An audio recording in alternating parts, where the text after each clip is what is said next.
The true freak show in this week's episode of To Your Eternity wasn't Gugu walking around the market without a mask, it was society in general and how they were acting towards a boy who had everything ripped away from them, and instead of, it's fine if you have an initial reaction, that's human nature, but to purposely push him away and not give him the time of day, and the one person who did had a child so shitty that it literally ripped him away from what could have been a nurturing father figure, screw you. That's the best way to put it. Like, to expect someone to not have an initial reaction when, seriously, he probably does have something that looks like a monster face. We've only seen a little glimpse of it, but if it really is something that shocking, the initial, oh shit, that's in human nature. You weren't expecting it, you say, oh, it's a normal boy, oh shit. But to then still pursue that and run away, that's what makes you a shitty person. And to see how bad they were treating this boy who works his ass off, without a doubt, the hardest working character we've seen in this show to date.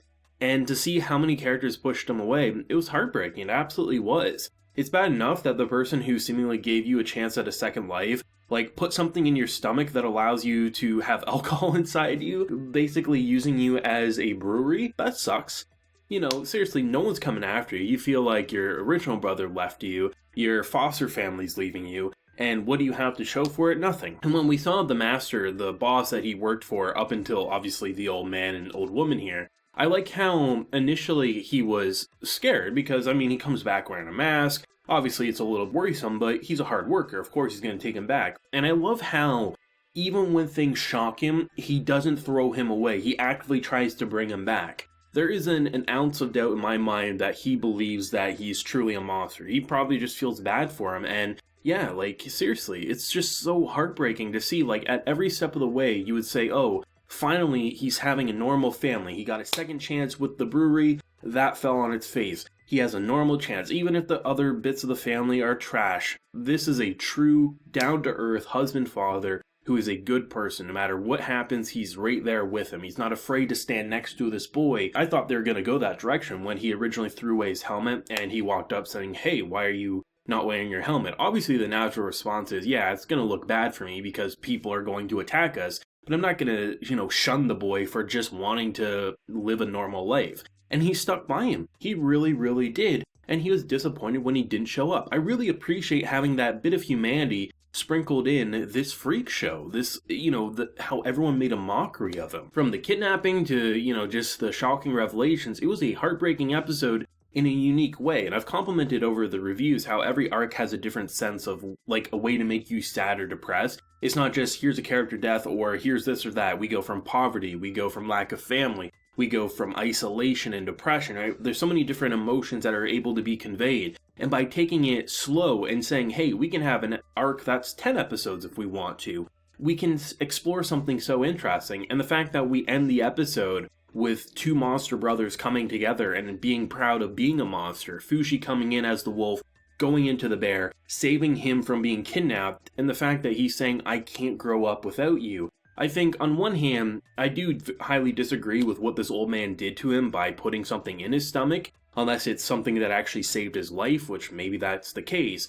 But I do appreciate how they did take the initiative of not going after him, because, without a doubt, Fushi is going to be the character who will help Gugu, and Gugu will be the one to help Fushi. So I do think it was a nurturing love, because they're both very old, right? I mean, I wouldn't be surprised if both these characters end up dead before, Gugu eventually probably ends up dead. I feel like that's part of the reason why they didn't go after him, because naturally these two brothers, because they really are brothers at this point, need each other a lot more than they need Gugu or Fushi, right? It does feel like that's the reason, at least that's how I interpret it. There's definitely action surrounding them that I didn't like the fact of discovering what's inside his body, but it does feel like that's part of the reason why they didn't naturally pursue him, not because they didn't like him, but more so because it needed Fushi had to become a human. There's only so much time that they'll be there to help Fushi become more aware of who he is as a person, so unfortunately, that's just the cards they were dealt. It's actually a little shocking that the rich girl came to work for them. I'm not sure the whole purpose,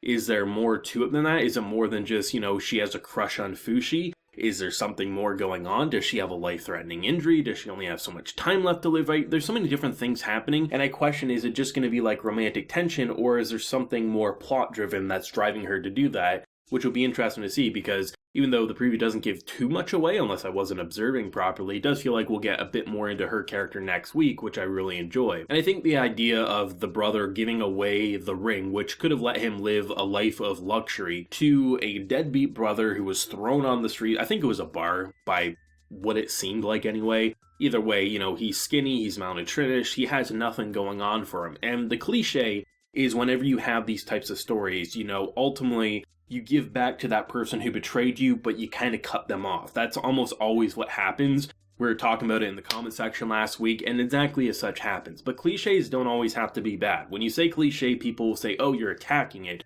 But no, it is a cliche. It's a type of writing that is used time and time again.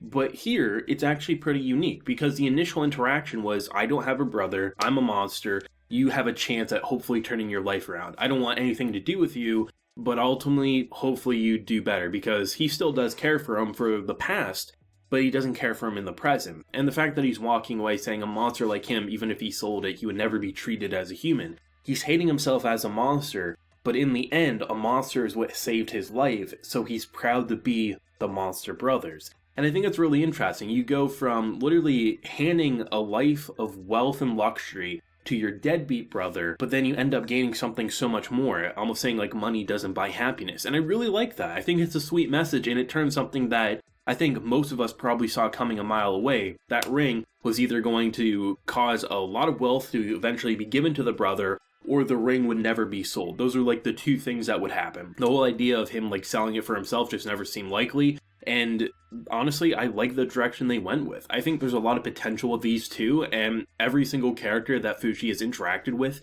has been memorable, intriguing, and has shaped him in some way. I mean, the whole idea that when he was trying to convince the old woman to go after him, he used what March did, making the little cakes and the food out of the mud balls. It's just everything influences him. So as long as he can stick by this boy for as long as possible, it's going to be without a doubt the most memorable experience for him. And it was interesting because, you start the episode off kind of brutal. He's literally like poking him and testing him. And I think it's a nice little kind of comparison because this boy Gugu was literally like hurting him, saying, I want to test your immortality.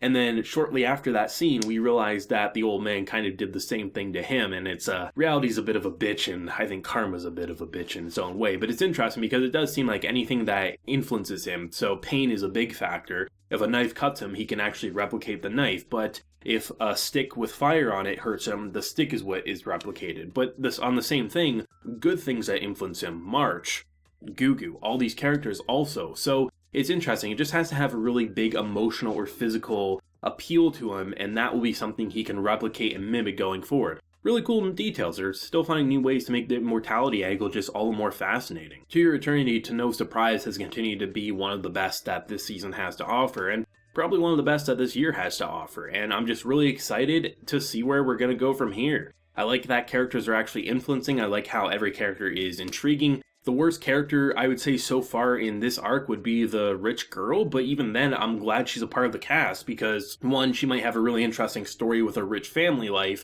and two, it'll be interesting to see what will ultimately happen with the whole romantic tension with them as well. I just love every character, I love every situation, and I love how intriguing this show is, but let me know your thoughts and feelings down below, your favorite moment, and where do you think it's going to go with episode 9 next week? If you enjoyed the video, leave a like, share your support, and hit that subscribe button if you're happy new around here. So until next time, everyone, please take care and have a good one.